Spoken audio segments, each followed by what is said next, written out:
I wanted to talk a little bit about sports betting today, and I thought I'd try this feature because I always do it in the rude and all about me way about just starting these videos whenever I figure out it's time to start, and I'm going to try to get into the habit of scheduling them ahead. So, if you think there's any chance that I'm saying something of value, which is up for debate in a general sense. I'll get my wife to comment about that.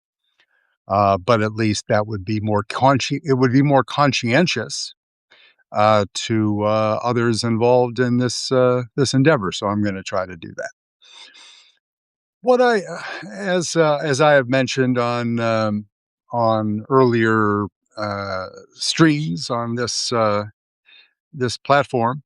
I've been obviously on the planet for a long time and have engaged in various forms of wagering over the years, and I'm not a big casino guy. Played blackjack, tried my hand at counting cards and other advantage play, but that was decades ago when there was more of an advantage, to be quite frankly. And oh, by the way, I could actually see things, which is helpful when you're dealing with things like face cards. That it's kind of a tell that you might be an easy mark if you're asking somebody to tell you what the cards say. I'm just breaking news. Um, but I was intrigued as my logo might indicate, the Boston sports guy. I actively followed all the teams, plus a few horsies, and and when I was introduced to sports gaming, it was long before it was legal. So I would participate in what I would call informal arrangements, which I think you call bookies. And when I lived in Miami for 25 plus years, and uh, hard to believe that there might be some connection to illegal gaming in Miami. I know that is. I hope you guys are all sitting down. That is. It's stunning that sort of disregard for law and order in Miami. It did happen, and I participated like many sports fans did, and not in an excessive way. And when many of us were younger, we had the weekly cards on the NFL, and you'd fill in what your picks were, and you'd play in a pool with 100 or so friends and family, or fellow drinkers at a bar, and that was great fun, and still is. Particularly with the sophistication around sports gaming now, it's kind of fun in an I guess almost in a nostalgic way to participate with those the cards in the more simple a simpler time, which makes me sound like I'm on the Waltons or something. Um, but the real risk, and where this kind of started to hit home to me as far as risk to kids, is COVID. you know. And it was the rise of the esports. And I looked at it, and these were kind of the natural progression of multiplayer video games, that there's competition, and certainly when there is particularly young men not necessarily the women. I mean, statistically, it's growing now, but it was always sort of a, an 80-20 proposition, boys to girls in gaming. Um, and but with esports and COVID and too much extra time and people not too distantly related to me that actually were involved in the process on Twitch and other platforms where they would, narrate gameplay for the enjoyment of other people in that online community. But inevitably, as everything does in life, money fucks up everything. And but this was, if you talk about a gateway drug, right? I guess worldwide, just sports gaming, right, is somewhere between 180 to $200 billion next year, right? Estimated. And that's 3/4 of which is in the United States. Now, there are lots of places that don't have sports gaming. We don't have any reliable information on China, Russia, and other places. Do they have smaller scale online gaming that we don't have visibility on in general? Of course, they do. But that, the scale alone of what is known and reported is enough to sort of boggle the mind because that's more than the GDP of many countries, right? It's more than $200 billion is even more than Donald Trump has put in his pocket in the first year of his administration. But he's got 3 more years, so give the boy a little time. Oh, I thought I could get through this whole thing without mentioning Trump. Failed at that. Adults can make adult choices, right? Adults want to have a wager on a sporting event. That's that's just fine. But the um, the facts are in, and in states where sports betting was legalized, then personal bankruptcies increased on an average of 25% in the 4 years, each year for the 4 years after uh, sports betting was introduced. That's a big thing.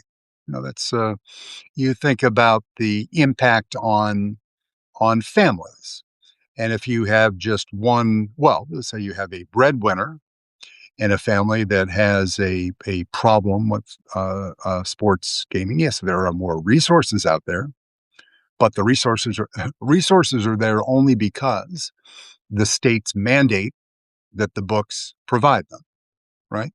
Or the states earmark X% of their revenue to voter education and helplines. All good. That's positive. But the scale of the risk, going back to the folks that were in middle school or high school during COVID with all that extra time, and they got gateway drugged with with esports, and I mean these boys like when I was somebody's hammering something not a terribly far away, but I hope we'll get that tuned out somehow, like with a high capacity. No. Um,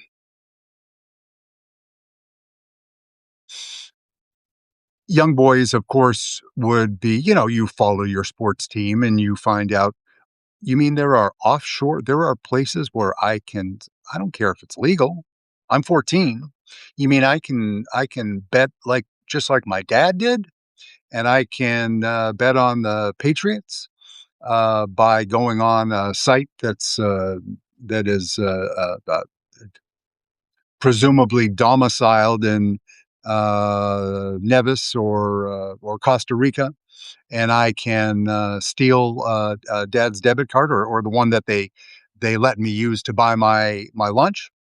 And these companies are so clever that the transaction record locator, transaction indicator on the on when you make the debit card loading the account, it'll say like flowers by Fanny or something like that. So even parents that are responsible and track their kids' spending activity, just as they do their online activity, can be fooled because parents are busy and you can't catch every single thing.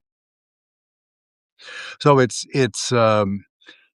that kind of two-tiered esports, and then just dabbling in a little bit of, there isn't reliable information because the offshore books are not going to tell you too much.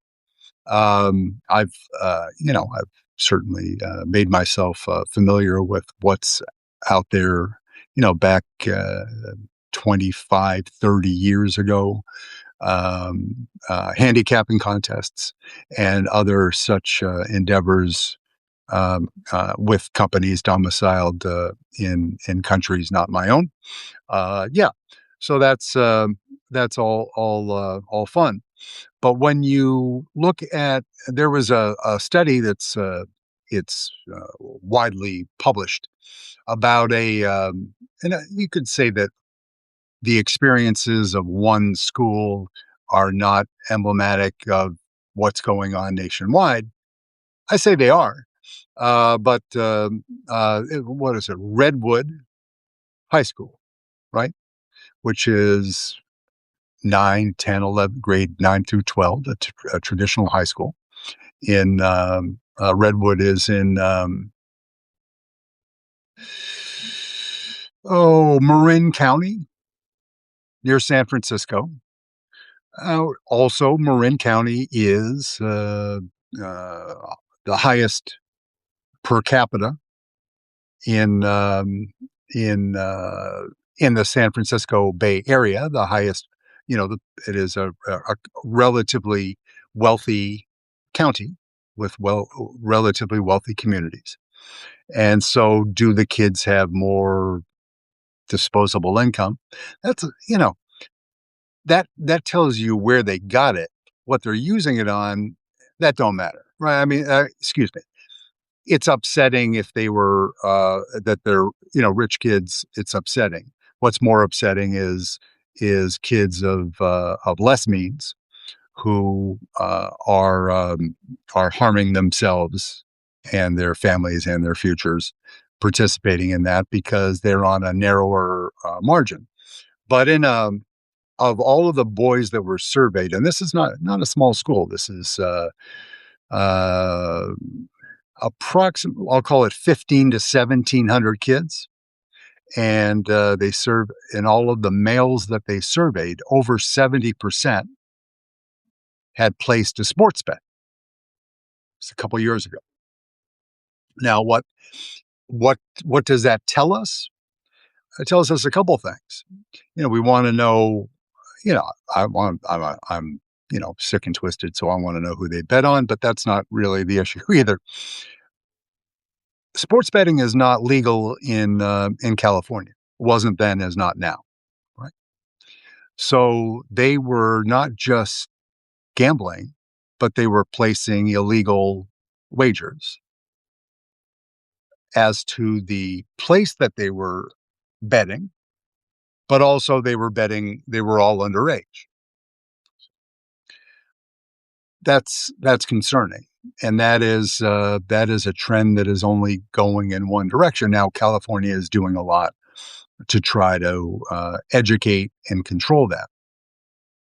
One interesting kind of wild card that you hear on your interweb advertising feeds is American Idol, Ryan Seacrest. Everybody kinda likes Ryan. He's like the kid in high school that you would just grab around and you'd give him, a couple bangs on the head and, "You're cute. Hey, get out of here." But Ryan, got plenty of money, right, from Idol for I don't know how many years he was on it. I don't care. I didn't watch. But he's, a public person, and he's doing ads for Chubba Casino, right? And Chubba is part of it's a predominantly 3 games that is, it was a company that was started by, a gentleman, still young gentleman, um, from, Western Australia, and, he he was a finance guy who got into the gaming. His last name is, Escalante. Escalante, which you say, is that an Aussie name? No, he's of Filipino origin, and as you know, a lot of their Latin names in the Filipino diaspora and on the island itself. So Mr. Escalante started this company that's WGA. Wait, his company is all online gaming. He doesn't have any bricks and mortar gambling establishments, either in Australia or otherwise, or none that I could find. But his fortune, a couple $1 billion, unrelated to his recent highly publicized domestic violence um, convictions, which involves him, I think, breaking into the apartment of his. He's a 45-year-old guy breaking into the apartment of his 25-year-old girlfriend and taking jewelry back and harming her, harming property, and was such a big embarrassment for him that he stepped back from his company, which is, of course, what the PR people would tell him to do. It wasn't judicially mandated. Anyway, so this dude, he's Mr. Chuba. And what is much like the esports, Chuba is another gateway drug, and it's targeted more towards adults. And they are heavily now, to their credit, Mississippi has recently said no more Chuba. California has said no more Chuba, and about 25% of the U.S. states have shut it off, but there's still plenty of places, and that's if you've looked at it or experienced Java, it's the perfect sort of gateway situation where it's, hey, it's free, just play for free. There's nothing to it. So they get ad revenue from people that pay without making deposits. But then there is the other tier where they let you play for a while, and much like the sports books, they see if you're any good at gaming the system, and then they limit you. After they skin you, they limit you, and they do. The sports books are notorious for that. Certain states in certain United States. Cer- I'll take a drink of water. Try to figure out what language I was just trying to speak.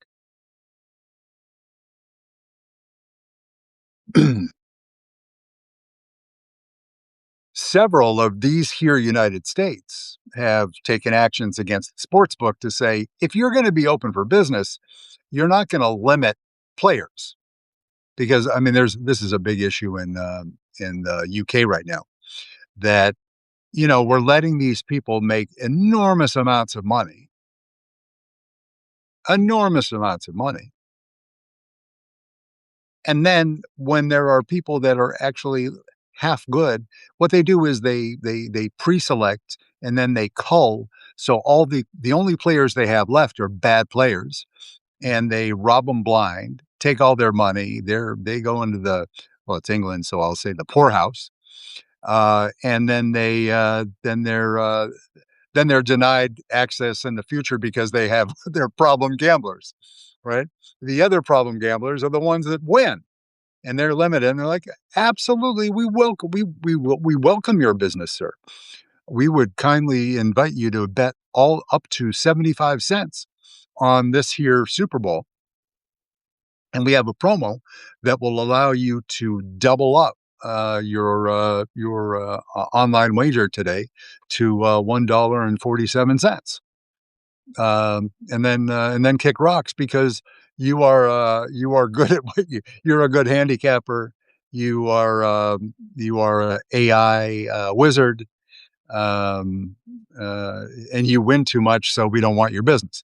A couple states, including New York and Pennsylvania, are are pushing back on behalf of customers and saying, "No, you're doing business in our state. You're going to play by our rules, and damn it, you're not going to limit players." Now they can accuse a winning player of dastardly deeds of some sort of fraud and try to dissuade the player from continuing on because of the incessant the interruption in the play with claims of fraud, or they can try to use the device of when they say, "Are you do you have the financial wherewithal to play these games without causing yourself harm?" Because we want to kick you off, and we want to get a justification for it. But anyway, give New York and Pennsylvania some credit. The other thing that's interesting about the on the casino side of the online business, that the states it varies substantially as to how much money. It's all a negotiation, but certain states, I'm gonna just say off the top of my head that it's uh, Pennsylvania, Delaware, Connecticut, maybe? 3 states, in fact, take a about a 50% rip on slots, right?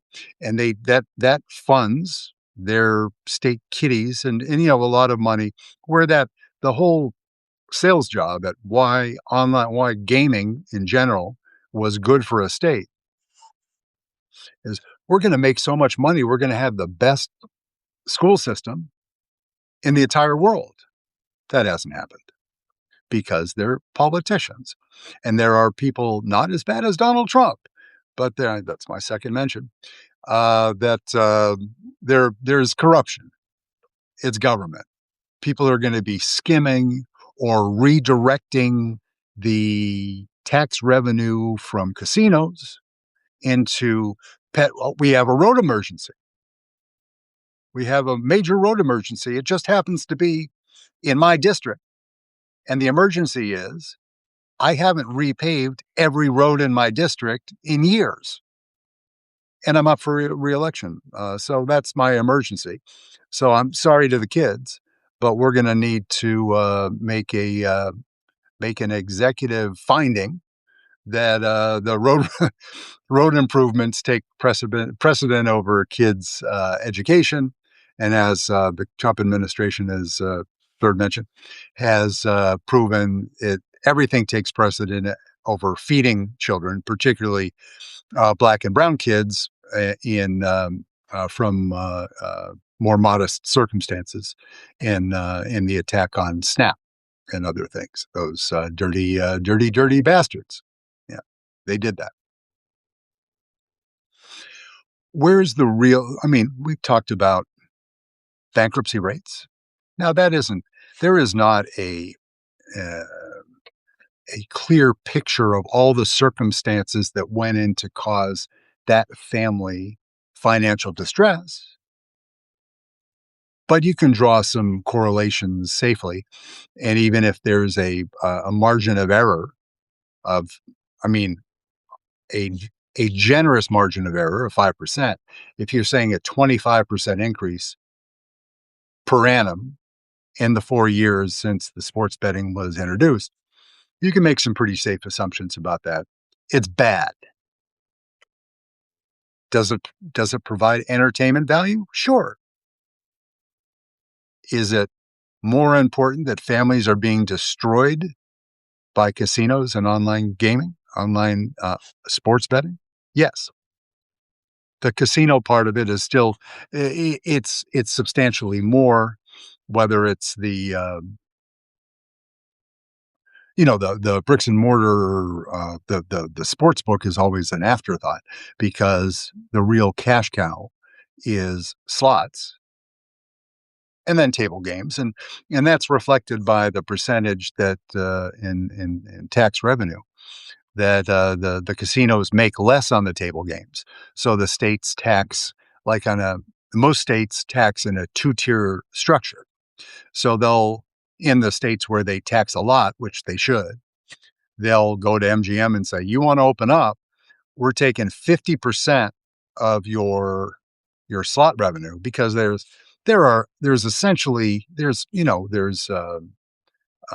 reserve for replacement, there is, operation and maintenance and things like that. You gotta keep the machines running. But it's just cash, cash, cash without a lot of expenses. A lot of it's excuse me, it's embarrassingly, profitable, slots are.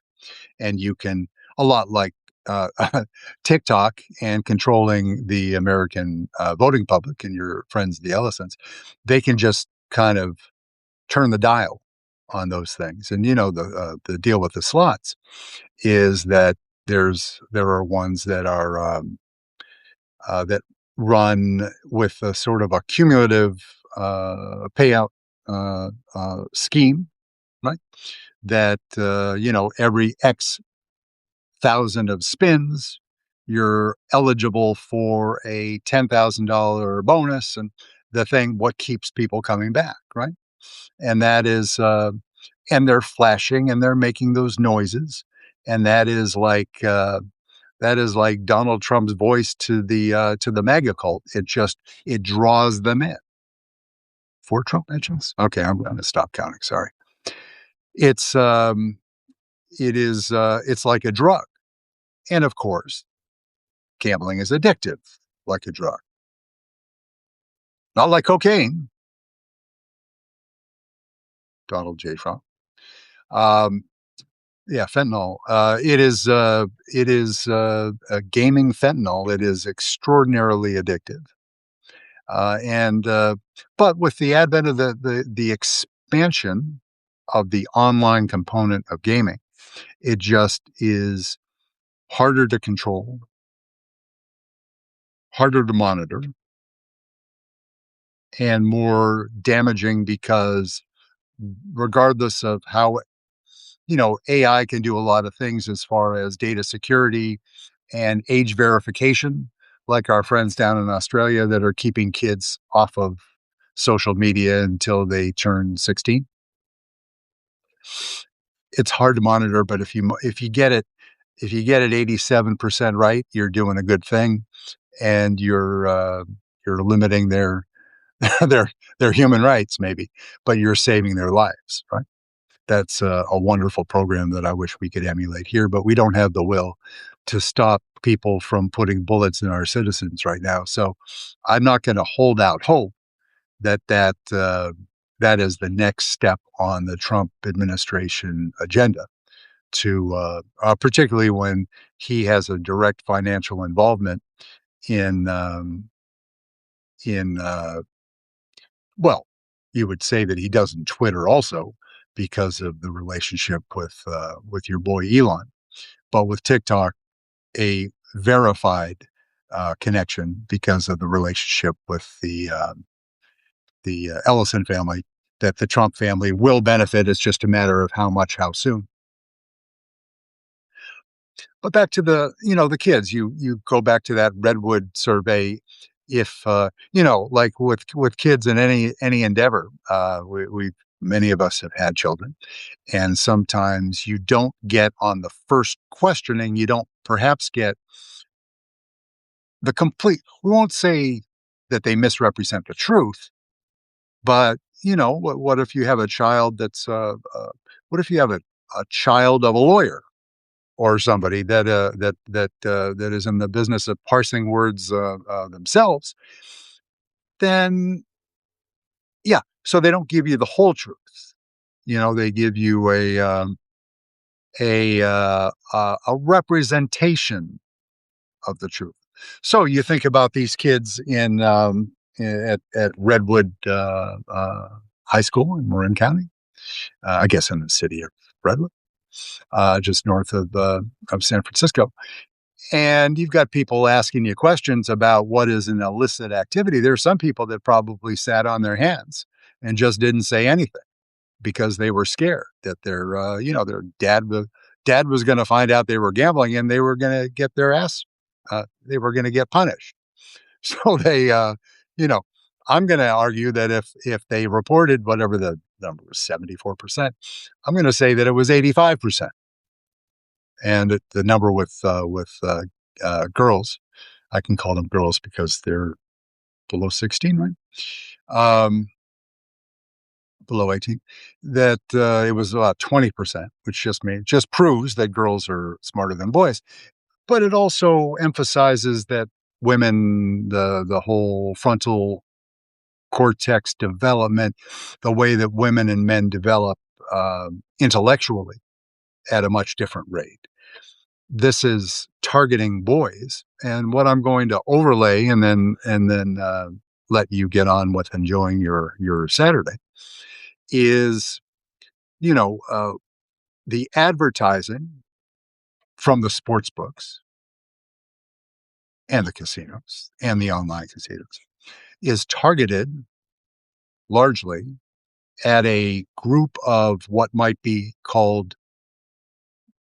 a class of disaffected men, 18 to 35.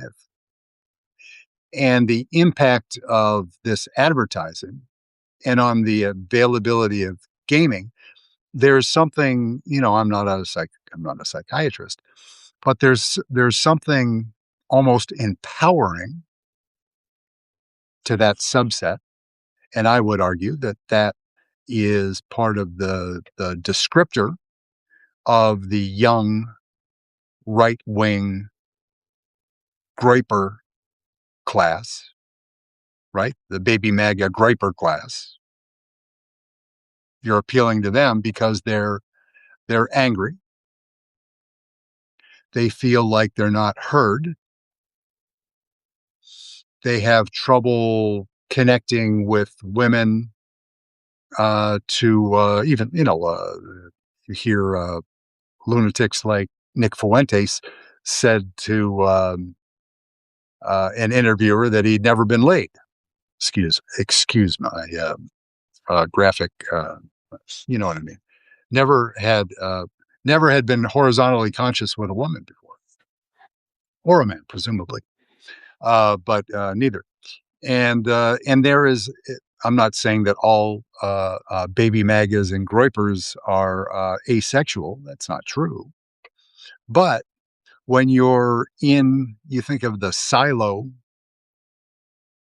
get the visual representation of where do you get your news? Who do you communicate with? The difference between 20 years ago and now, how many friends would you say that you had when you're a 28-year-old man in particular parts of the country who feels that the prospects, your own prospects, you believe are are um, vastly inferior. That sounds silly. Are much less than your parents, right? Than your father. That your opportunity to earn, it's harder to buy a home. You can't meet girls or women, and so it's harder to start a family. So you network online and otherwise, mostly online, with other also disaffected individuals, and you're part of the YouTube streams for the Nick Fuentes and others, Rogan, kind of in the more the centrist type. But that's there's the kind of a jock or or weapons culture or extreme gaming. That you spend too much of your time playing multiplayer shooter games. That goes back to the gaming. And then you have these sports books targeting you with advertising. And they're saying, you can be a winner. I got, you got problems. I got the solution. The solution is you make a deposit on our platform and we're going to show you how to beat the system. Because that's what the whole scam is about. That it's just a game. Everybody can win. It's just there's just it's a narrow margin, but it's beatable. You can do this, and you're a genius, right? So you're a diehard. Just pick a team. You're a Bruins fan. You're a Celtics fan. You're a Patriots fan. Might have heard something about them playing in the Super Bowl. You're a Red Sox fan. You play that other silly game that they also call football, whatever it is, right? Whatever turns you on. And they say that the your level of knowledge by watching this sport is sufficient to beat, all the other people. You're playing against 85-year-old grandmothers. So of course you're going to win. It's not that hard, right? So give us your money. Make a deposit today. And oh, by the way, we're going to make a deposit match bonus. I am not, whatever you may think, reaching for gloves because that would be silly. It's sunny out and it's almost 12 degrees. So I would be embarrassed to say anything about, a mature XY sort of human being on the outside on a sunny day being cold. That is not what's happening. Um, you know, why am I doing this under the screen? And don't get any dirty thoughts. Yeah, so that's the come on, right? They're saying whatever sport you're involved in, whatever one you follow, whether you never shot a basket in your life, you're a genius. You're going to beat the system. You're going to riches beyond your wildest dreams. It's just that easy, right? And they'll send you some informational packet that has statistics of things that never happened and statistics about winning percentages that are fanciful.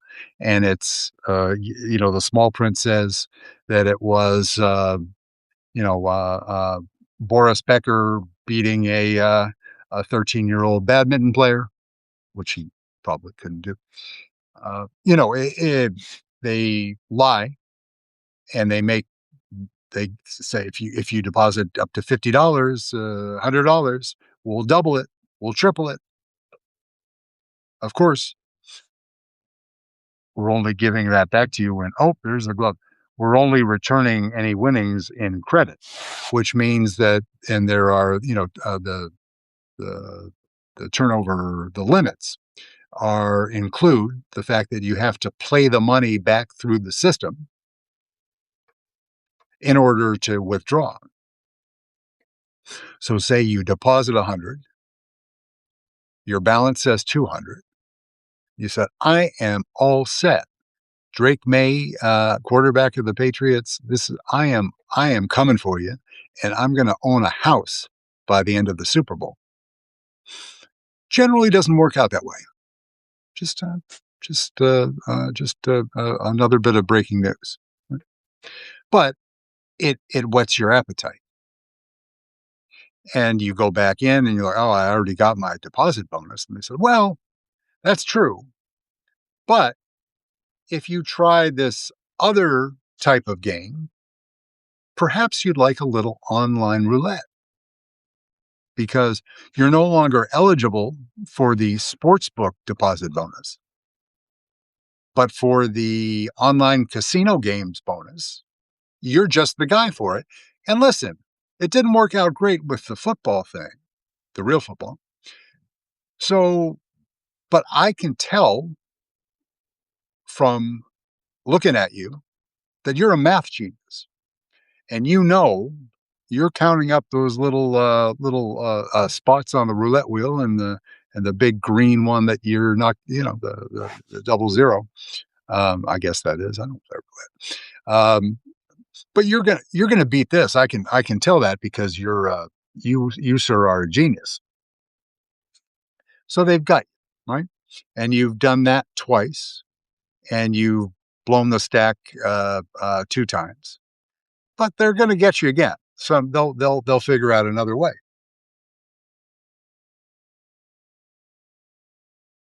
Excuse me. Again, celebrating cold water because it's outside. It is not freezing today like it did last night when I was with some of you nice people, when there was actually ice across the top of the drinking glass, which was wonderful. Very cold, very nice. Chumba Casino. Back to that. So this gateway thing that is limited in some states, there is just 1,000 different ways to engage you and draw you in. And by the time you get to the helpful tips, the helplines, the crisis lines, then you're already SOL, which is a technical term for shit out of luck, right? So they've already got you. They already got your money, and I'm very concerned about that for adults too. But kids can still kids people under 18 or under 21, depending on the jurisdiction, can still get to offshore platforms and bet. Way that the Trump administration is going, they're going to probably be doing uh, kiosks in kindergartens before long, with the money going directly to Jared Kushner and Ivanka.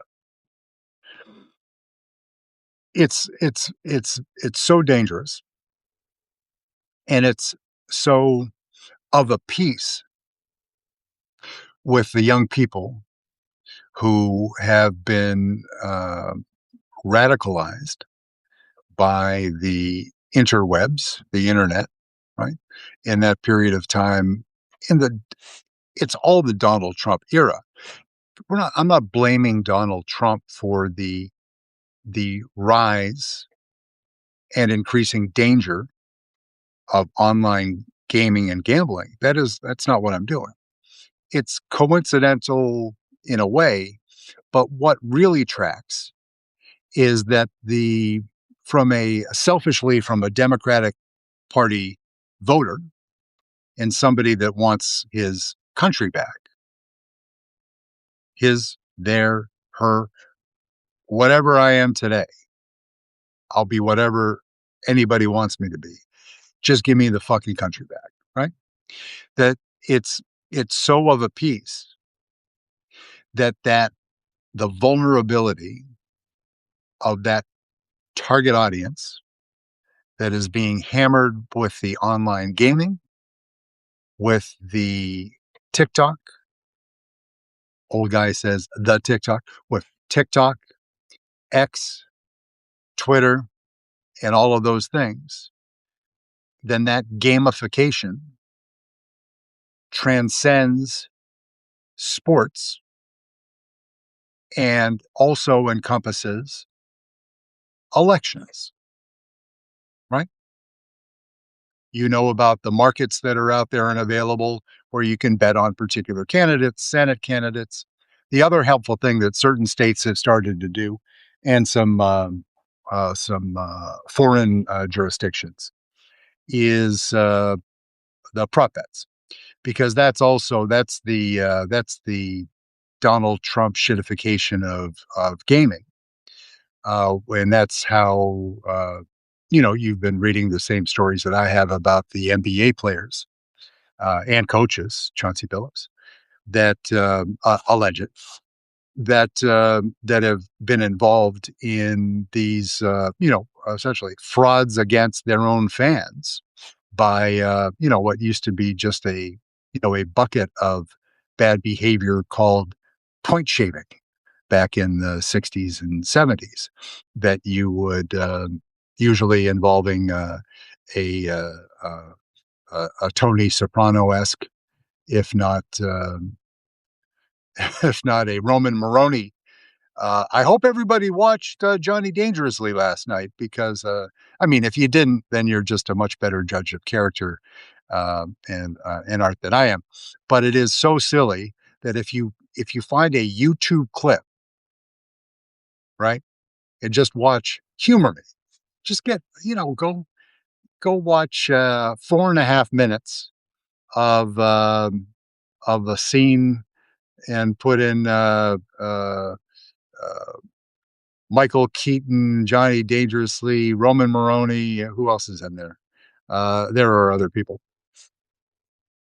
Casino scene, you know, and just listen to it's pretty silly.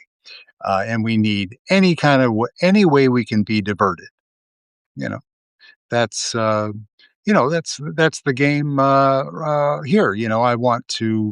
I want to provide information.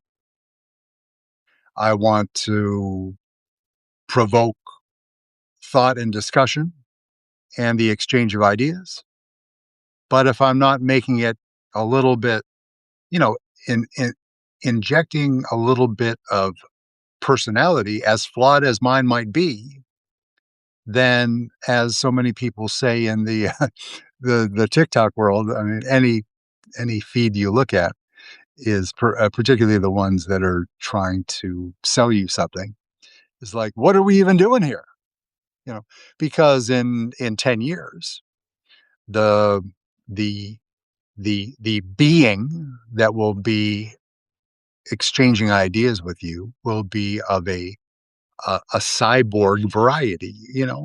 An Elon Musk tailored robot will be engaging you. And I mean, obviously, you can talk to Claude and all sorts of AI generated bots, and you've heard all the stories of that people are engaging much more and relying on AI for various forms of mental health, emotional health support, somebody to talk to. Nothing wrong with that, until they provide information that is harmful, and there aren't any gatekeepers. And that is Donald Trump's fault, because he's letting these,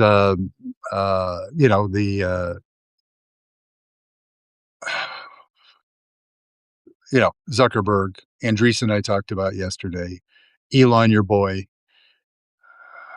Marky Mark, Jazzy Jeff, all of the guys. What the reason that they're laying down pants off for Donald Trump is because if they're not regulated, they make more money. The capitalist that is alive inside of me, with limits, applauds the ability of every human being to earn money, right? To to fulfill a dream, to meet a goal in a business endeavor. I mean, I'm doing that in a certain respect. I mean, eventually down the line, I'm going to be providing a high enough level product that enough people will enjoy, and then I'll eventually I may sandbag some people for a particular part of, not the whole feed, but a part of the feed for whatever this Substack is, then you hit people for, you bang people up for 5 beans a month, and you make it a sustaining business proposition. That's in the future, because this is the test market now. This is the learning about talking with nice people, and delivering information without saying the F word too much, and without too much graphic content, and without every third stanza of the poem turning into a diatribe against undoubtedly the worst president in American history besides Andrew Jackson and a few others, right? There have been some bad ones. Nothing makes Tricky Dick Nixon look better than Donald J. Trump. Nothing. George Bush, the younger, is a freaking rock star. And he paints better than I do, and better than Donald J. Trump, and perhaps even better than you do. He is now. I am. It's amazing, as I was teasing out in my feed and on my Instagram, which is remarkably similar to my handle on Substack. If you care to adventure over there and give me a follow, I'll reciprocate.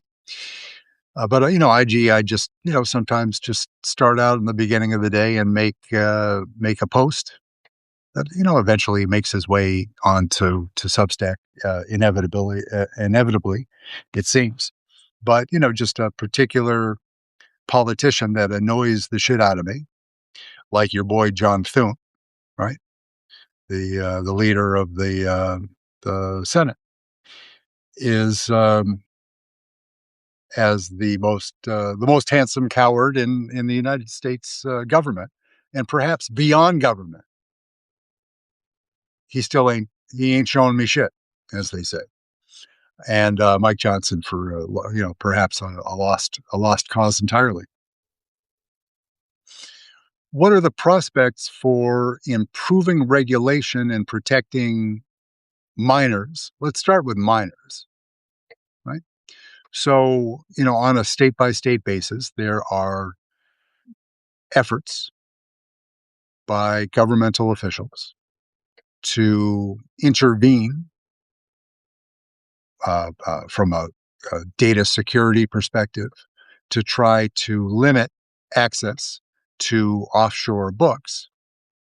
But there's also there's a dark web of giving on those books too, because some of them, like Bovada, which I think the legal book in Canada was what was it? Like Bovada was Bodog or something like that. They have different subsidiaries, right? And the legal betting companies also have illegal betting, or excuse me, offshore betting options available for some of the other parts of the world and the US. So when the states take a principled stand and they get the tech experts to limit access for let's see the screen, yeah, that they limit access for citizens of the Commonwealth of Massachusetts can no longer access casino games. I'm just making this up. They can do sports gaming, but they can't do casino games, right? That Jabba Casino has been blocked out, but they're suing Ryan freaking Seacrest because the commercials are still being played in California, because there's this internet thing that sort of crosses boundaries, right? And if you're listening to, I mean, AI, there's better control on these things. But if you're listening to a podcast and you're a resident of the Commonwealth of Massachusetts, versus one of the Socialist Republic of California. Couldn't help myself. Uh, then you're getting different commercials in your feed, but it's not a perfect science, right? Because so many people are using, on the VPN, that people that are doing certain things that they don't want, not surprisingly, they don't want governments to be looking in on what they're doing excessively, right? Um, because they're, oh, what a world. But the good foul, leave on a high note. Is well, if if you have children or grandchildren that there's any chance that you think that they might be participating in online wagering, then talk to them about it. Open the conversation. If they close it down too quickly, that might be a tell, or they might just be kids growing up and they don't want to talk to their parents about certain things. But try to engage with them because it's a major deal, and it's connected to, when I say radicalization, I'm not talking about ISIS. I'm talking, and when I say MAGA cult, I'm not saying that everyone in MAGA is a cult member, right? I mean, I just met someone the other day that isn't, so that's what there's one. How about that? Gracious, wasn't it? That was nice. The kids are under pressure. They're getting the e games. If the e games aren't getting them, then the Ryan Seacrest Chubba Casino ads are getting them. If those two things are limited by a responsible governor like Gavin Newsom, right? And instead, they're getting their friends are telling them that by going to um, Bovada or Chris is what's the outward facing um, the U.S. version of that is it's called like it's like BetMaker or something like that. There's only 1,000 of them, right? There's a ton of them, and some of them with VPNs you can access the slicker UK sites, right? And bet there. You know the horsies is a different thing because the parimutuel betting. Parimutuel, for those of you that are not, just gonna get a little water. Excuse me.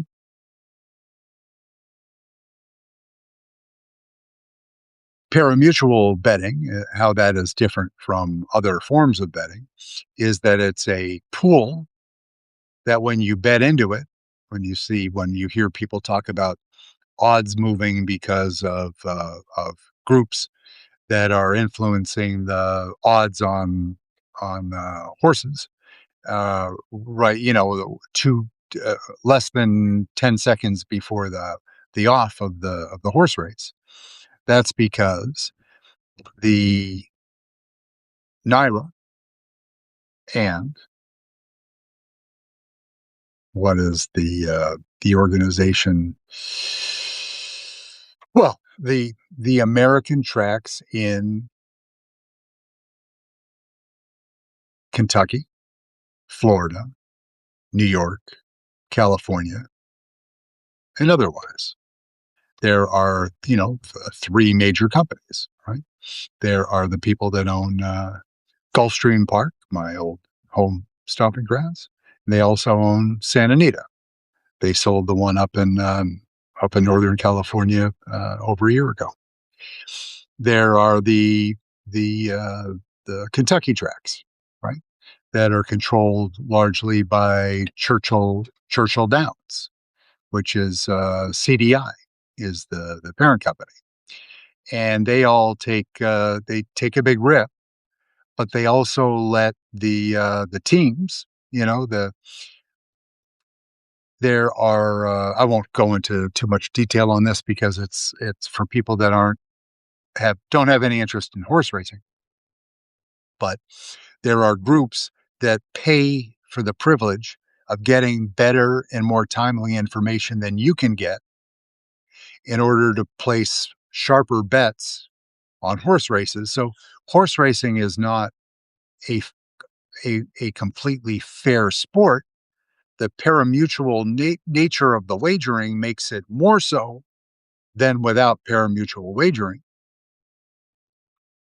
but it's still there's still a corruption with it that you just have to be you have to know about it, acknowledge it, be aware of it, and what you're consenting to if you're placing money on a horse to, some percentage of the people you are competing against. While you're not betting one on one, you're betting in a pool. Some of the people in that pool have an unfair advantage versus, the 3%. It's kind of like the US economy, have an advantage over the 97%, right? And that is true. Now, what they do in Hong Kong, where I dabble, if you're up at 3 o'clock in the morning tomorrow, then send me a note through the app here. Um, they regulate it. Doesn't mean there aren't any groups betting into the pools. It means that the pools are so enormous, biggest in the universe, and they tightly regulate the pools in that they limit betting to only certain bet types.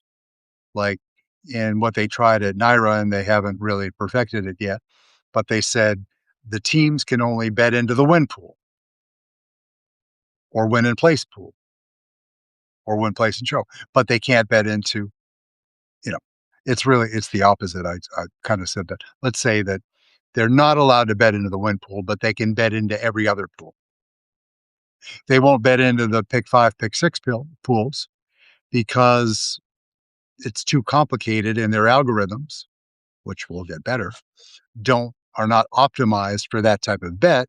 They're much more optimized for exactas, which is picking the top two horses in a race, trifectas, the top three, superfecta, the top four, and some of the other exotic bets, and playing the place pool and playing the doubles pool, which is one race into the other, or the pick three pool, which is picking the winner for three races.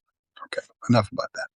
There are I'm not going to say bad actors because they're invited in, because they provide liquidity that without the liquidity that the teams provide, then it's horse racing in the US, except for a couple very specialized meets like Saratoga, where there's just so much money. Horse betting might be on its last legs in the US.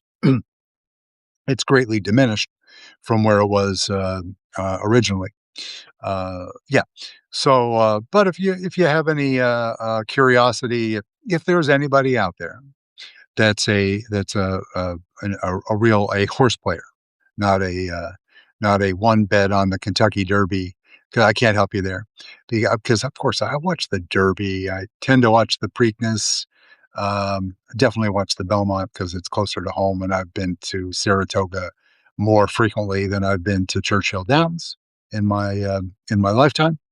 I used to go to Churchill when I lived in Miami, not that it's right next door, and Gulfstream was and Calder before that, for the Hialeah and in the tracks in Miami back when it was fun and there was less professional money in the pools, which means that if you had a good opinion and the data was not as good, I prepare my own uh, pace figures for Hong Kong, because the only way you can get an edge in a market with so much sharp, relatively sharp money in the pools is by trying to look at like a lesson in life, right? How do you do well in the stock market? Everybody says contrarian without really understanding what that means. But, the example of, you know, I zig when they zag, right? That's kind of it.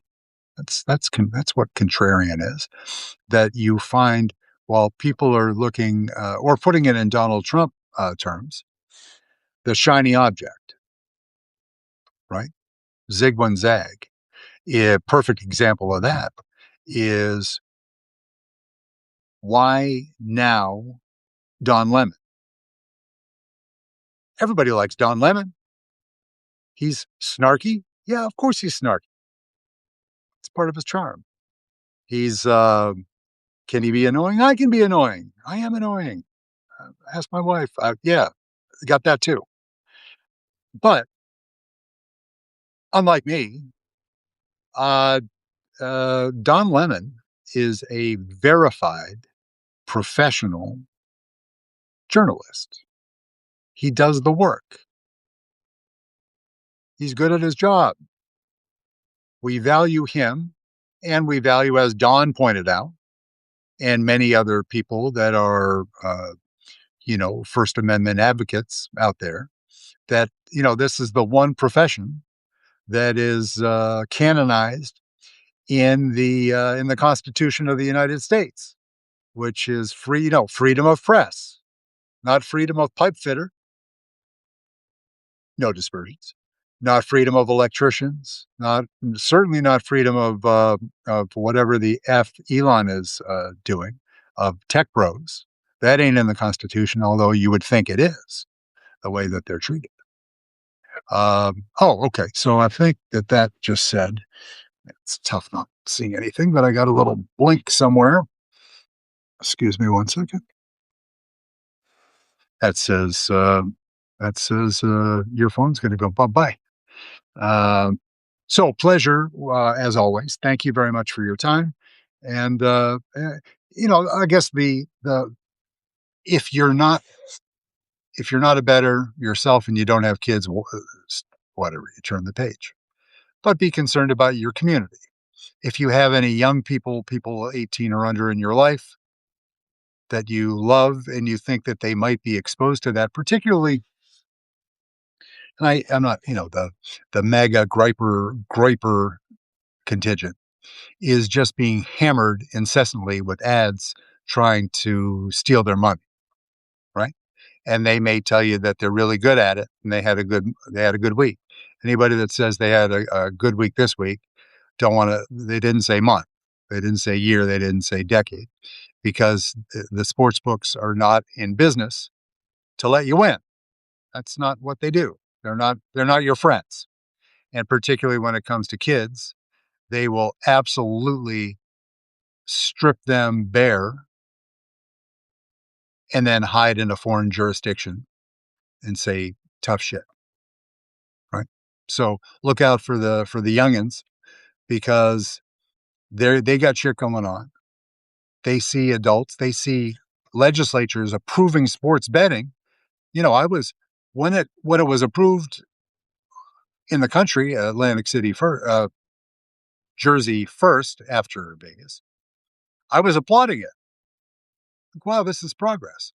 If I had to push a button that could end sports betting nationally, I would push the button, because the harm, like TikTok, the harm far outweighs the benefit.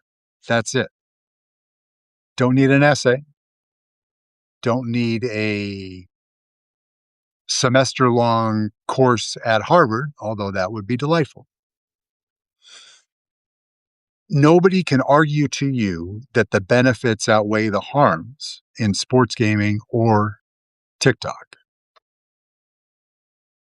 They can't. If I got that wrong and you have a reasonable argument, not hellacious bloviating or diatribe, but like real thoughts and complete sentences, please drop them in the comment, send them in the DMs in the app. You want to go deeper? I'll give you my phone number and you can call me. and argue with me about it. I'm happy to it. I'm happy to argue any day, and especially something that I on the very few things that I'm not an expert in sports betting, but I have experience in more than most. Not more than all, more than most. Because when you live long enough, you have more experience. Could be good experience, it could be bad experience, but you live long enough. And just one last thing that I made a mention about time in the future where I start extorting, 5 beans from subscribers, which the countdown is not on. I was like, I was joking. I got a very positive. I mentioned on the feed before that I had a little bout of cancer at about well, it presented itself about a year ago, right around now, right, the beginning of last year. I got cancer and I get Donald Trump, right? Fuck, what kind of world is that? And I got a clean PET scan yesterday, and the doctor was so excited about her work that she called me up to tell me about it. So that's so when you're thinking about subscribing, it's like, you know, I don't have $5 to waste, and what if I invest $5 in this content and dude dies? Where am I? Where's my $5? Well, so rest assured that I'll be around for a little while longer.